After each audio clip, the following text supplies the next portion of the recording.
Hi. Can you hear me? Yes, I can hear you. Can you hear me? Yeah. That's always a little. Test number one. Okay, I am getting all of my ducks in a row here. Everyone can chat, everyone can respond. Okay. How is it there? Did you find the white noise and all that kind of stuff? I did. I found the white noise and it is not as loud, which is great. I can hear myself think. I know, It's right? definitely the energy over here is way different when there's nobody around I and keep be a when little there's creepy. people in the Performing Arts Center. I had wondered if that was going to be the I case. know they're doing a production of Grease like this past weekend and this weekend, and I think they're like doing rehearsals again because a ton of people were like parking and pulling in when I was pulling up. And now it's just like very faintly Yeah. just over in that wall. That is really funny. I'm trying to think if there's any loud parts of Greece because whenever I heard them, they were like doing practices of like being loud or something, and I was like, oh my gosh, like people are totally here. Yeah. It's so funny. Well, and they don't expect you to be in the office either. So like I remember coming out and everyone was like, because it's those hallways can be kind of creepy. A bit of a So jump scare, yeah. yes, And it's this, also the how long that hallway is and that light switch halfway down. You're just like you have to remember to yes. when I it's if dark. I think about it too long, like too much, I can be like, this is scary. Just to bring anyone in, it's watching. Our office where Kai is today is a little bit of a we got Ann coming. It's a little bit of a secret hideout and it can be a little creepy at night when you're there by yourself. So she's doing that. Hi, Ann. Oh my Hi, God, it's so Ann. How cute. are you? I'm good, thank you. We are so excited about this. Thank you. I'm I- really excited to be doing this. Thank you for inviting Oh, me. yes, absolutely. Now, are you are recording from Australia?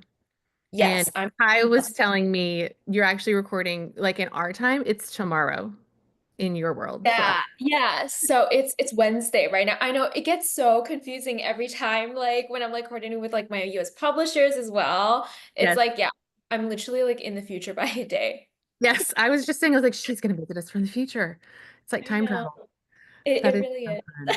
But I would imagine that being hard for your like PR reps being like, what Oh my God. time we have to. Every single time, like I basically just like live by US time now. So like it's actually probably more confusing for like my local Australian friends because I'm always like I say like my book is like launching this day, I'm literally just like automatically like converting it like from US time Yes. to Australian. That Yeah. is So, hilarious.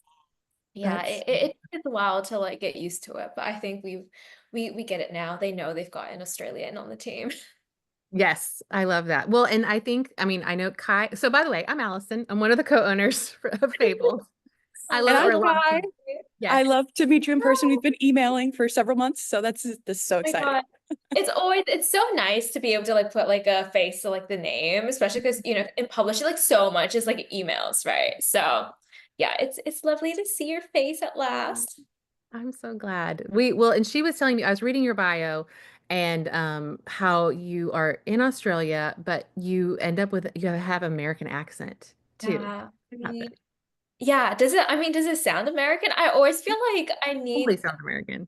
Thank you. Okay. I feel like I need like a stamp of approval from like actual Americans because I get told kind of like Australia a lot. And sometimes I'm like, I don't know if it's just because like compared to you guys, I sound like less Australian. But yeah, I don't know either. I feel like I think it's, I think it's the American shows. Like I was like in China, like at an international school, and then all the media that we consume was American. And then we had like a few American teachers. So yeah, it kind of just stuck. And it's been like this Oh, ever since. great. Well, and there's so many accents in America too. So I feel like if someone were to hear you and be like, that doesn't sound, like familiar. Oh, she's probably from somewhere else too. Yeah, I She's think like I really blended in when I was in California. mhm. Like was like yeah, like if you told us that you were like raised here, like nobody would bat an eye. I'm like, oh, thanks. I'll That's try. I'll try to. awesome. West Coast girl. That's so Yeah, fun. that is amazing. Well, fun. Well, I'm going to go ahead and officially welcome us and get a few announcements out of the way. We have some people joining us here, and they can be on the chat asking questions. So if you're here and you want to ask Anne any questions as we ask her questions, we'll try to get to all of them on the chat.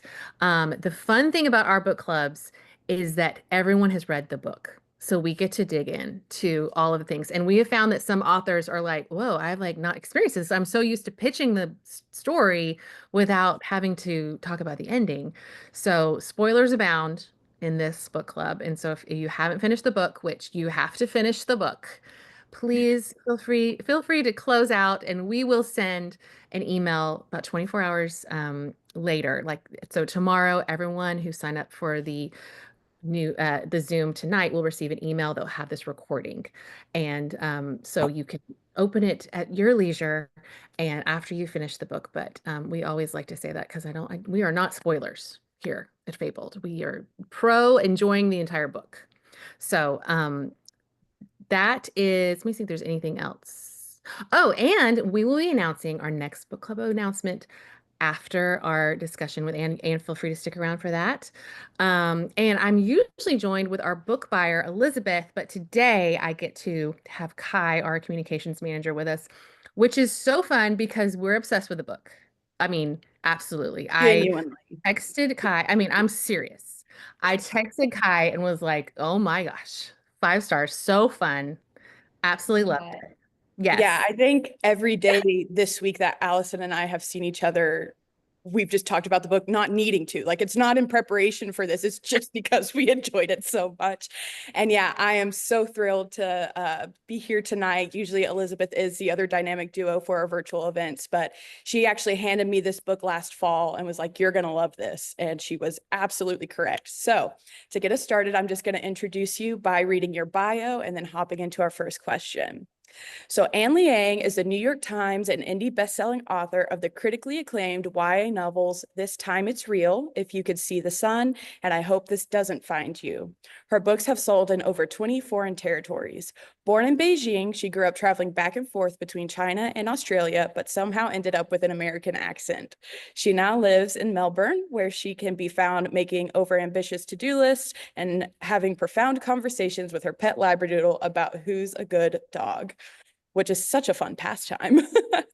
But just to kick things off, can you give a summary of A Song to Drown Rivers and how you were inspired to write this book?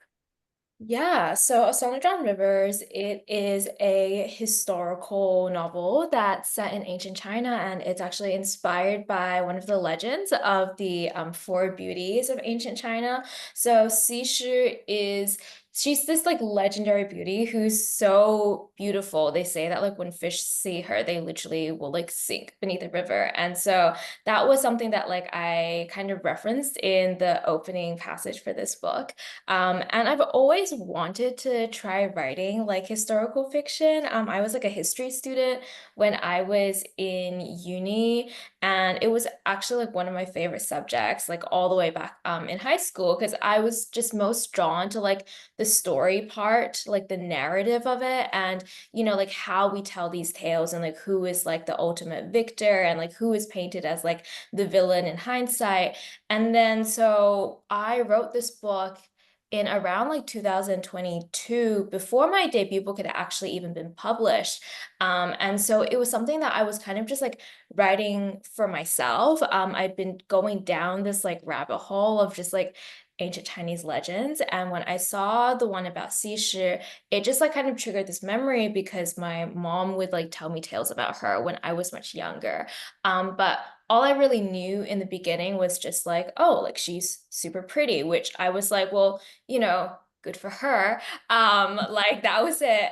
And then, but when I was like researching later on, I saw like all of this new like information about the romance that she had with like Fanli and like how he was, responsible for like training her to become this concubine spy and like send her off to the enemy kingdom kind of as like a weapon for revenge to like seduce this enemy king and like destroy his kingdom from within. But then during this process, they fall in love with each other. And I was like, the romance writer in me was instantly just so intrigued because I'm like, that is such like an interesting dynamic because he's literally getting ready to like make her fall in love with another man, and they just both have to be okay with it. And like there's all of this tension, they like can't act upon their feelings. And so like I drafted this actually like faster than any of my other books, just because I was like so excited to kind of like tell the story. And then my agent didn't even know about it until I like popped in her inbox one day with a fully complete manuscript and was like, I know this is entirely different from like anything we've like discussed or anything else that I've written, but I would love to try like getting this published. Like, do you think it's okay? And yeah, from there on, like we submitted it, and now I can't believe it's actually like out in the world. I love it. That's wow. Your agent must have been like, wow, this was easy. I didn't even have to bother her about finishing the book. Here it is. Wow, she was definitely surprised. And like I love my agent is like she's so wonderful. And I feel like sometimes I just do things without any warning or explanation, and she's so chill about it. She's just like, yeah, okay, sure. And then she like comes up with like a whole like plan of like, oh, well, like how are we going to like get the story out there? So yeah, no, I think she was definitely surprised. Yeah, that has to be. Well, I loved when you were talking about this being kind of a different kind of book, which normally your books kind of are really generally focusing on young adult contemporary romance. And this one is categorized as epic historical fantasy.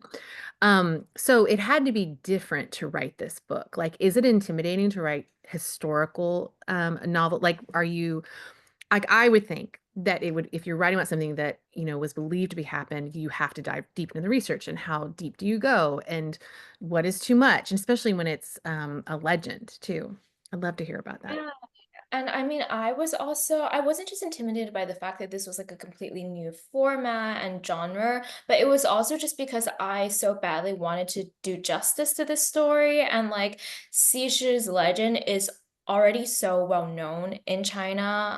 And when I was writing it, like my constant fear was just like, oh my God, like I hope I don't disappoint all my relatives. Like I hope my ancestors don't like roll in their graves if like I get this like historical fact wrong. And so that's where I think like a lot of that pressure came from. And so I was trying to do as much research as I could. And this is probably where like the history student training kicked in a little, because I was just used to like going on like JSTOR and like finding all of the relevant like academic research. So that's what I did. I downloaded so many PDFs that my laptop froze repeatedly. But I was like, I need to see like what everyone like, what other scholars have like said. And it's interesting because there's so many different like versions of the story too. And it's kind of like it's like a legend. And this is also where the lines between like history and fantasy blur a lot, because she has become this like person of like myth, and so many parts of the legend are exaggerated, but then at the same time it's rooted in this like very real historical period. And like there was this war, and like these kingdoms did exist, and like a lot of the like side characters like the King Goldian, like he was also like very much real. Like his sword still remains like in museums today that you can like literally see. And so I think it was a struggle to reconcile like the real like historical elements with like the legend. And then also just deciding like how much of the story can I change? And like kind of which version of it I should stick more towards. And I think the biggest one, I mean, I'm glad that we can kind of go into spoilers here, but obviously with like the ending, like there are many alternate endings out there. But this was the one that felt kind of like truest to my vision for the story. Okay.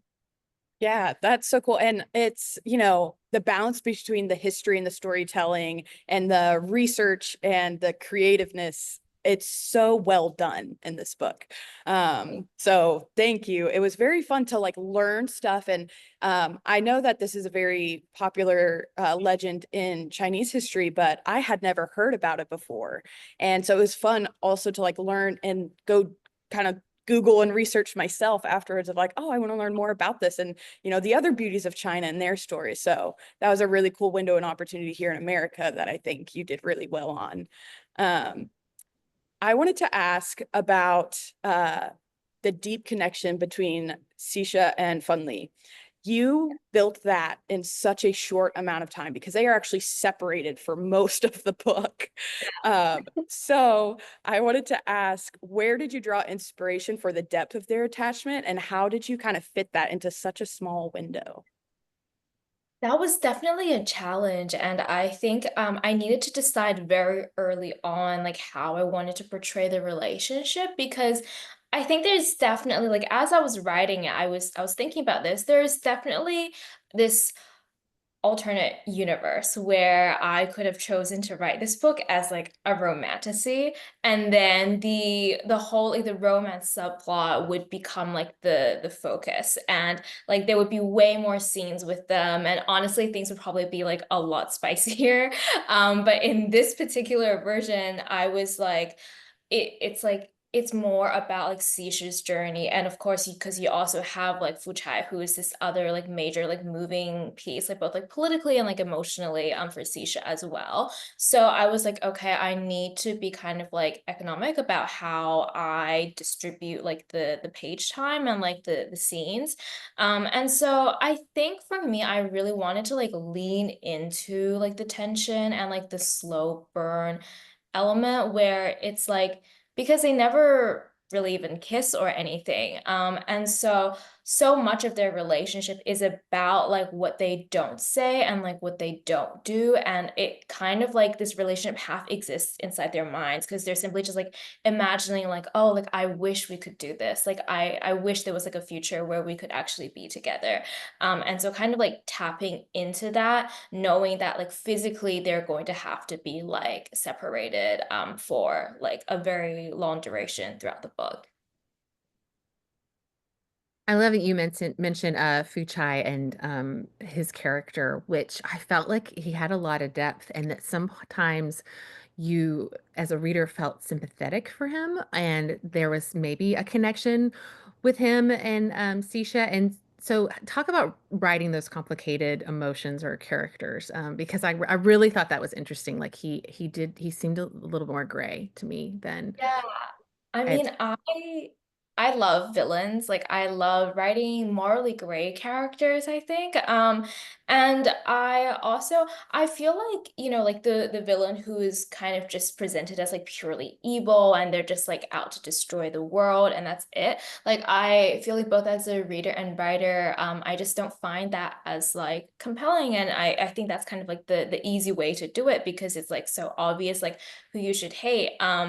But with Fuchai, like I think not just about him, but I think with like any kind of story that I write, even in like kind of contemporary settings, there's never like kind of a pure antagonist. And I think it may be somewhat naive to believe, but like I think my views since I was like younger was always that, you know, like a lot of people are like there is like goodness in them. And like even if you can't always like justify their actions, like there should be like there's like an explanation for it or like there's more to it than like what you see on the surface.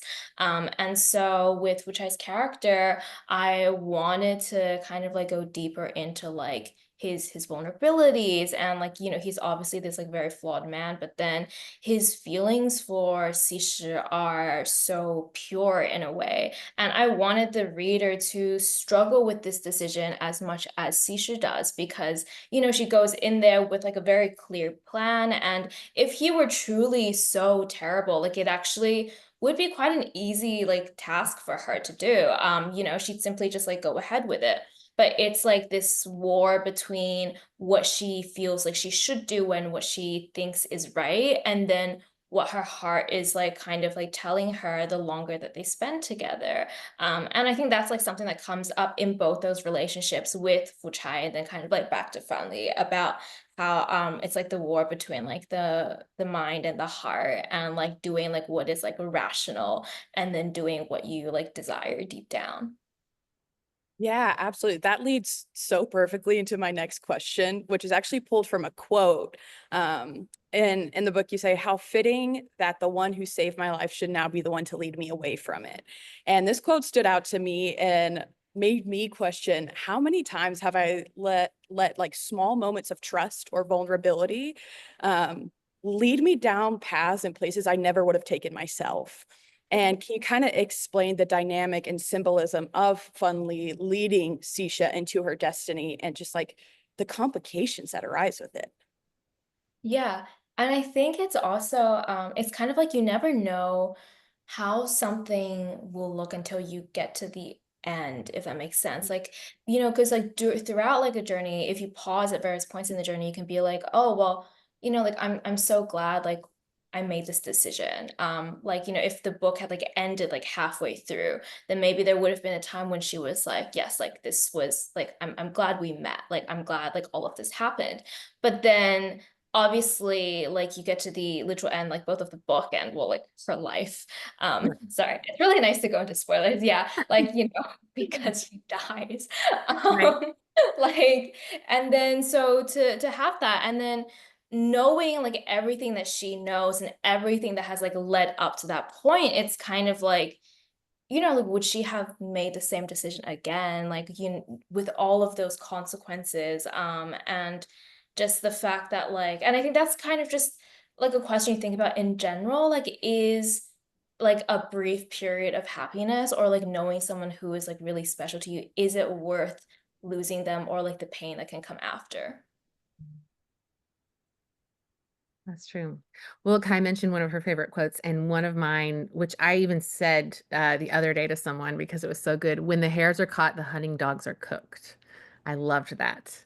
Yeah, And and I it can't was take full credit for it. I'm just gonna oh, say, like, well, I was going to ask where the idea came from, and I love how it's such like a subtle way to insinuate that people in power betray, and which I'm like, that's a whole discussion in history in general. But tell me where the idea from that came from. Where did the quote come from? I think I was like reading up a lot, not just only on like Xishi, but also on King Goujian, like all of the politics that was like happening in the background. And so I believe I was like looking at like the original like Chinese sources for it, and there have been kind of like letters taken over the years like from that period of time. And so in like one of the letters, it like apparently it said something about how like Fanli had sensed that like Golden was this kind of man that like he would use you, and then as soon as you no longer served him, he would dispose of you. And so in like that letter and like the historical records, it was like documented that Fanli was actually trying to like warn people around Goujian, like kind of towards the end of the war and the battle, when he sensed that like they were about to succeed. He was like, you should get away from him. So then when I read that in like Chinese, I really wanted to like include it in the story, because I really, yeah, like I think that just it sums up like kind of Goujian's like character, but also just like in general, with the entire book, because it's like Xishi, like she is used as a weapon essentially, and then the second that she is no longer like valuable, she is essentially like disposed of, and it's also like stepping back from like the story itself, just yeah, kind of like you were saying, in general with how these things work, like you're made to like want to be useful to these men in power. Like you think that like if you do everything right and if you turn yourself into like the perfect like weapon, or like back in those days like the perfect like minister, like civil servant, or like nowadays even sometimes if you think about it, like being like the perfect like employee for like a company, like other people like with like high status, you think that like you'll be like rewarded for it because that's kind of like what we're told, right? But then it's just kind of, it's like the disillusionment kind of like creeps in, where you realize that like you are only valuable to them to like serve like their needs, and like as soon as that is no longer the case, you are essentially like disposable to them. And so it's a very kind of like grim reality to like contend with. And it's also definitely one of the things that like I guess I would say like why tonally this is more like adult compared to my like high school books. And I think I was also, because when I was like writing this, it was me like kind of leaving that like bubble of uni and just, you know, being more aware, like slowly like stepping into like society, and like thinking about like these problems and like grappling with like, you know, entering the workforce and then also again just like looking at these historical records. So yeah, that was just something that was like on my mind a lot. And like that's also like a quote that I think I kept coming back to while I was drafting. So good. I feel like I'm gonna keep that quote with me. It's a really, really good one. Yeah. Absolutely. And it blows my mind. You know, there's so many awesome nuggets of wisdom pulled from the historical context of this book and how applicable they still are today, centuries after these stories started, it's always blows my mind. Another thing throughout the book is that Sisha has to face her PTSD from the loss of her little sister, Susu. Can you talk about how grief propelled different parts of the story and why it was important to remind the readers multiple times throughout the story? That's, you know, every few chapters, there's just a reminder of like, oh, there's so much grief at the base of this. Yeah. And I think that's one of the things that was kind of like changed as I was like revising the book. So in the early drafts, Sishi's main motivation was it was closer to the original legend, where so like the her sister, that was something that like I kind of like added in later, and it's not in the original legend. In the original legend, she is kind of compelled into action purely out of like a sense of moral obligation or like duty to her kingdom. And then I was like looking at it like with my agent as well. And then we were like, there's kind of like an emotional core that's missing. Like it's like well and good for her to be like, you know, maybe some people really are that like selfless and heroic, but it just didn't feel like you could simply say like, oh, like she decided to sign up for this mission just because you know, like out of the goodness of her heart. Like there could be something deeper. And so that's how I came to thinking like if she were to be acting out of grief and then the kind of like the anger that goes hand in hand with that grief, it's on one hand it's something that she has to kind of like, you know, like fight against. Like she can't let herself kind of like sit in this groove too long because she needs to be like planning out her next step. She needs to be like kind of like strategic and like cold-hearted. But at the same time, that grief is almost something that she needs to like cling on to. And it's like, so that's why she's like reminding herself of, you know, what happened to her sister, because as her journey continues and the closer that she gets to Fuchai, her anger actually starts to like almost run out. And so like the fuel, like the reserves that she needs to like draw upon is like this hatred that is directly tied with like her grief and like her trauma.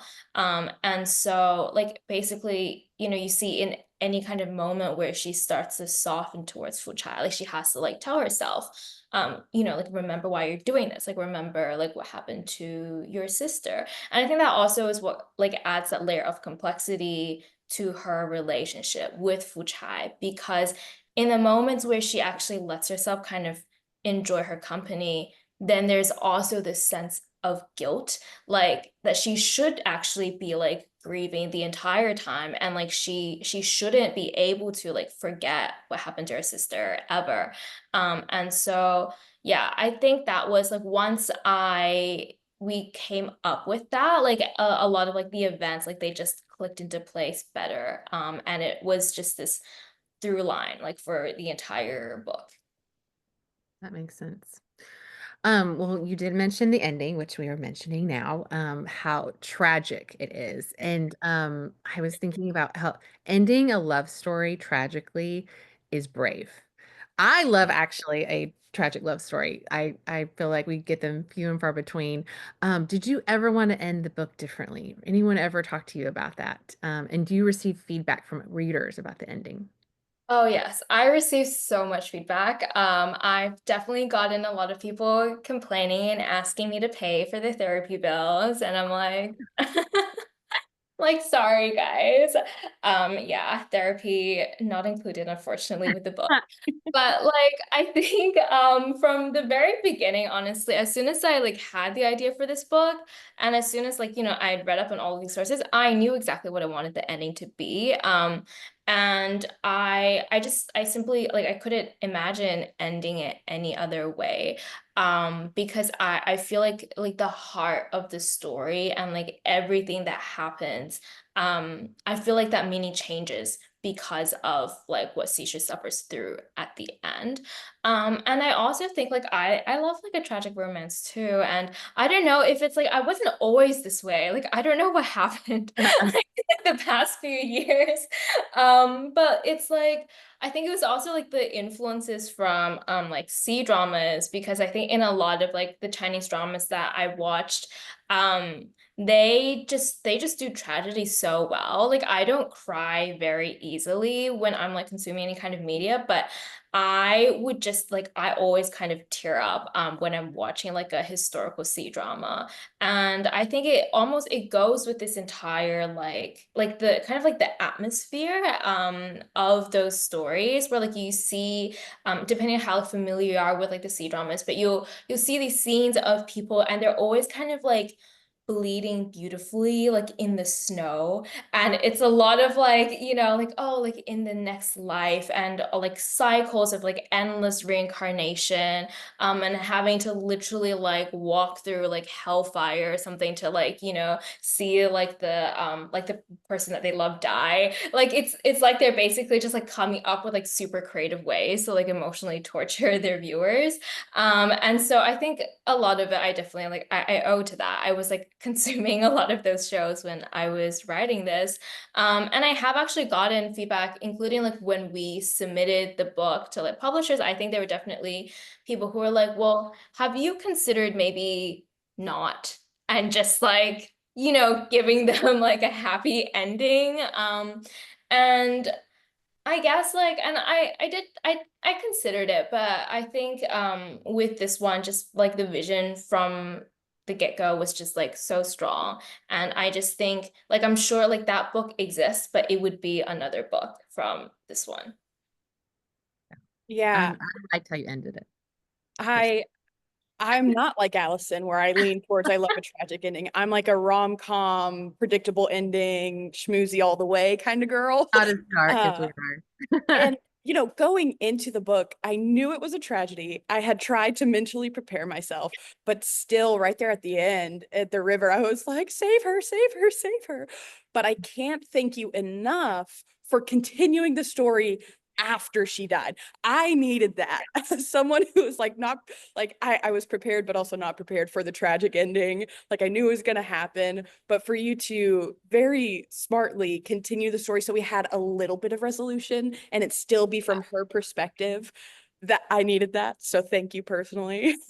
Yeah, I was like, I'm gonna be a bit mean with the ending, but I can't be that mean. And like if it were to literally end like as soon as she dies and like that's it, I think I would be getting a lot more anger emails. Yes, that Probably makes I would be sad to say I would be one of those people. Like, why would you do That this? would be so valid.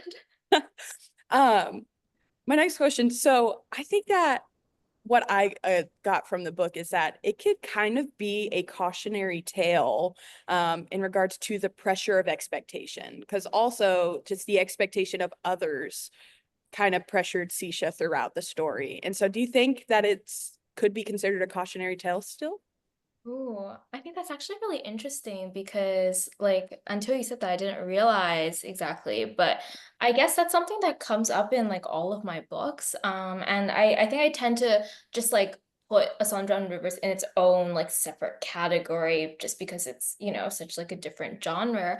But the protagonist in all my stories, I think like expectations from other people and like what other people want from you, that is something that like comes up a lot. And so yeah, definitely with Seashore, there are moments where she feels pressured, where she feels like obligated, even though it's not what she wants to do.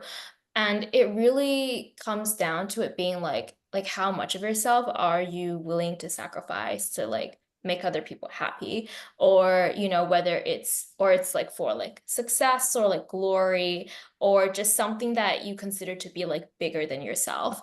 And then ultimately like is it worth it? So yeah, in that sense, I think it's definitely a cautionary tale. And I think both with this book and with like my other books, I've gotten a lot of really like lovely messages from readers too about this, where people like in their like own lives are facing pressure, whether it's kind of like academic pressure or like pressure to like like choose like a certain kind of like job or follow a certain like career path to like give up something that they love, like art, to pursue something like more practical, like whatever it is. And I think like readers then say like they can kind of like see themselves and like those struggles like reflected in these characters. So yeah, it's very interesting to think that like I mean all the stakes are like so much higher, obviously, in a book like this one, and there's so much going on with like the war and like the politics. But then on like a personal kind of like fundamental level, it is ultimately still just about like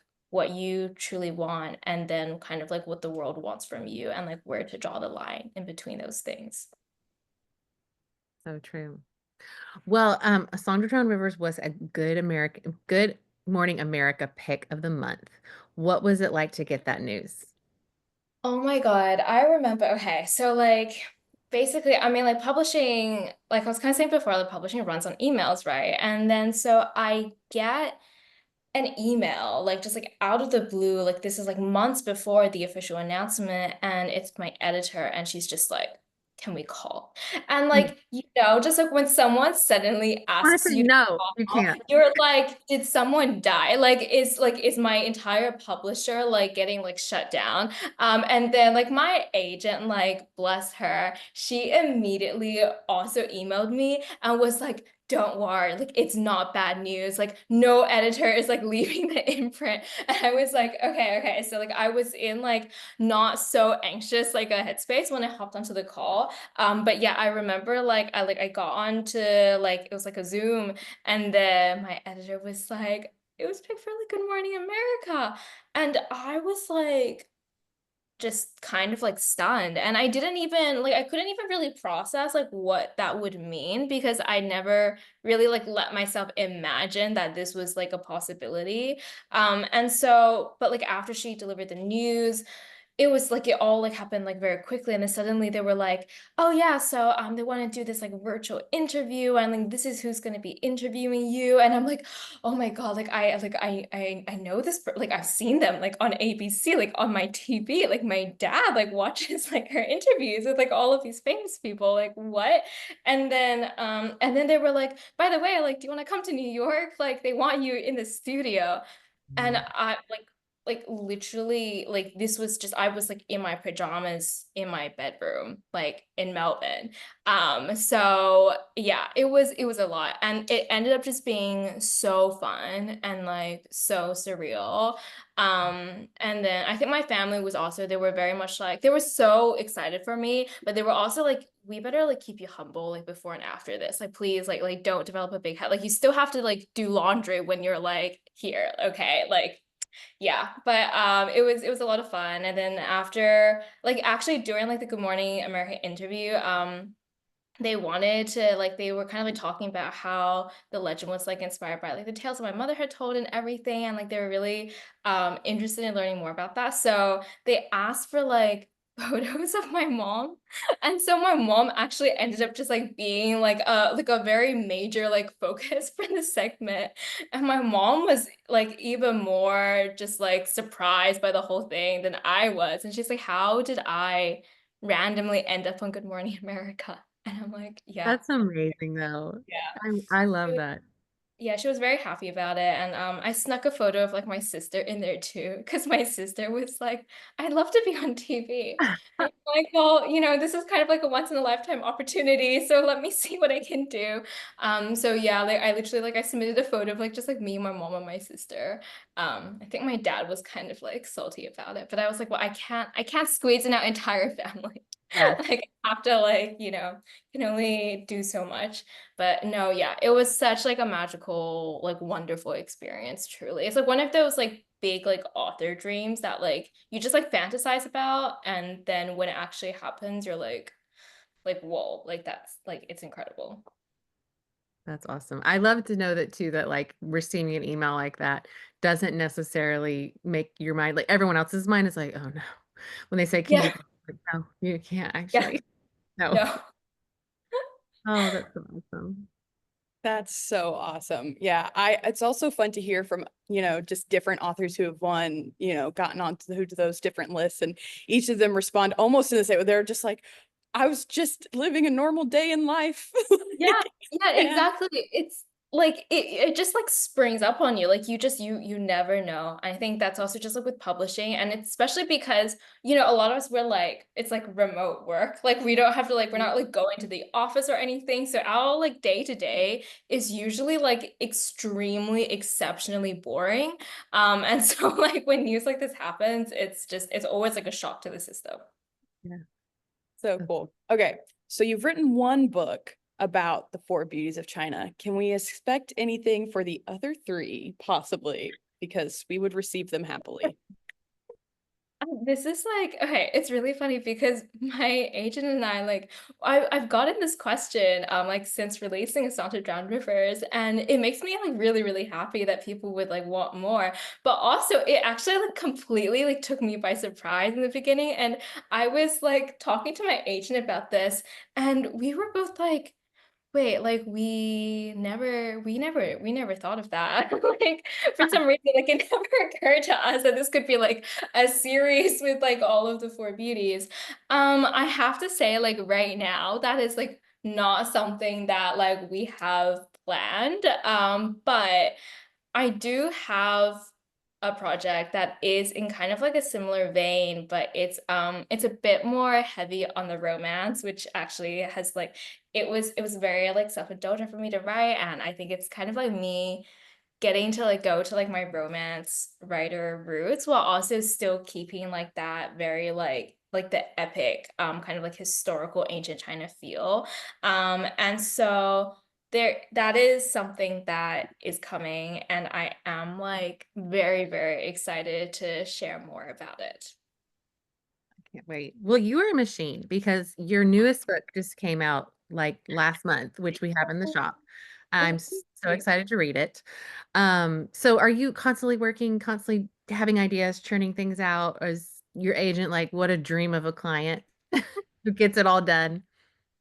I think my agent has said she's like, it's kind of like having like three clients in one because of like all of these different genres, and also because of like, yeah, like my publication schedule. And I honestly, yeah, like I owe so much of it to her actually, like the fact that she is constantly kind of like first of all just like keeping on top of everything, which it does get very difficult because you're working with like very like your different publishers, you have different editors, and all of these like dates and like moving pieces, and she has truly just been so amazing at like kind of like coordinating with like each publisher, and like just checking to make sure that I have like the time that I need to like write all of the books. You're like living a healthy life. We've been very Yeah, yeah, no, she's like, do you like, are you okay? Like, tell me, like, just like shout out if you are like drowning under the work and like need rest. So I really appreciate it. And I feel like from the outside, especially, like my publication schedule looks totally wild. To the point where even like my friends from outside publishing, like I think like other authors, like whenever we have conversations, they're like, wow, like you're releasing a lot. But even people who don't know that much about publishing have actually said to me, they're like, wait, I like, is that like a typical schedule for an author? It just seems like you're like coming up with like a lot of books. And I think like part of the reason is because of like this weird like delay in like publishing timeline versus like writing timeline, and especially like at the beginning, kind of like, well, I was like mentioning how like I'd written A Song to Drowned Rivers before If You Could See the Sun had even come out, so it's kind of like before I even started to publish these books I was already working on them and like writing a few, and it was just like we have no idea like how fast like a book will sell, or like if it will sell at all. So then when we submitted these books, we were kind of just like, hoping for the best. Like maybe if we're lucky, like one of the books will be picked up by a publisher. So it was definitely like a huge like stroke of luck, that like all of the books we submitted ended up being picked up. And then after that, it just came to like, well, then how and like when are we going to release them? So it's sometimes it's been to the point where like the book is like ready to go, but we're like well, but we just like released a book. So let's see, maybe we should just like wait a bit longer and just kind of like keep it for now. Because I'm also like, I like readers have been like so amazing. Like I've seen them like create literal like charts and diagrams to keep up with my book releases. Where it's like, and this one's like coming out, like these two are like out like this year, and like these are like the characters. And my own little sister has actually, she's created a chart of like all of my like scheduled books so that like my parents will be able to know which book we're talking about like when I'm telling them. So yeah, it's been like busy in the best way. I'm just, like my initial dream was just like if I can get like one book out into the world, I will be like so happy. So the fact that I've been able to like do this like many times over, and that publishers still want to work with me and like readers still want to like read my writing, is incredible. So amazing. Yeah. Selfishly, I'm glad that you're churning out stuff so Oh, we can continue thank to. you. Me too. It's really cool too because part of like my job at the bookshop is looking at the new release lists every week. Like every Tuesday is new release day in the US. And I look at the list every Monday to prep for the Tuesday releases. And it was really funny in this past year, once, I was getting familiar with your work, I was like, oh my gosh, it's Anne again. This is Yeah. so exciting. Oh my God, she keeps coming. I know, it's so great. And it It's a reader's dream, it really because Oh, is. one of those thank things, you. like, not to pick on George R. R. Martin, but the fact that his book took forever and everyone's dying for the next one. I mean, you have fortunately not had that, effect on us, which is Thank amazing. you. Thank It's you. also fun for the few of us like coming in late to the game on your books that like we have some to look back on too. Like it's like, oh, I read this one first, but wait, she's got 4 others that are out that I can go read now. And Oh then you'll my have God. one released by the time I'm done with them. It's actually, yeah, it's been so much fun for like readers who will like discover like a book, like especially like A Song of Down Rivers or something, and they're like, oh, like I wish like you had more books. And I'm like, oh, like surprise. I've got like these Right? three from. Wait, there's more. Yeah. Oh my It is so God. awesome. And you've been so fun to talk to. And Kai and I had a feeling today. I was like, I think she's going to be fun. And Oh, you indeed are. And your books are wonderful. We're so excited to just cheer you on and advocate for you here at Fabled and anticipate the next one, which hopefully will not be too far along. yes, I think If you it will. don't mind, oh, so sorry. Keep going. Keep going.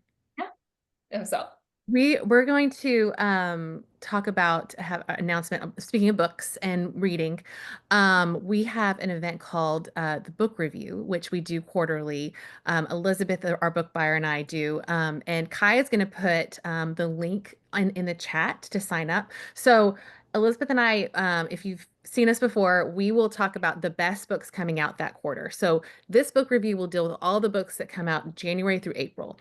We have read as much as we can. We have other people. We have Kai reading, and we go through our favorites. And so it's such a fun night because we usually go through so many books that everyone's just adding to cart, and it just becomes, so crazy and fun. And we do have spicy takes on some books. We do it in a kind way. We love the authors. Some books are not for everyone, and sometimes we want to share that too. So that has become a favorite thing for some of our viewers, and it is fun for us. So we would love for y'all to join us for that. That will be on Tuesday, March 4th at 7 p.m. And so that'll be before our next book club, which I will announce. It is What Happened to the McCraes with Tracy Lange or Lange. I'm not sure how to pronounce her last name. Now, Elizabeth, our book buyer, has said nobody does family drama like her. And I have not read this yet, and I'm so, so excited. It is about Kyle, who has left his town kind of abruptly. He has to return because his father is ill, and he's kind of coming to terms of like what it's like to have left for a long time. And he has an estranged wife. He starts coaching a middle school hockey team. So it's definitely going to be a really great discussion with Tracy, and would love for y'all to join us. And you're welcome to join us as well. And we'll be talking to her on March 25th at 7 p.m. So we'll have the link in the chat for that. We will send all these links plus the recording tomorrow, so everyone can have those things, sign up and then watch this interview. And if you haven't finished the book, and you get to watch all of our questions with Anne. And thank you so much for your time and talking with us. It was truly a delight to read your book. Well, thank you so much. I had the best time. Thank you for the thoughtful questions. It was so, so much fun. Awesome. Well, thank you again, and y'all all have a good night. Good night.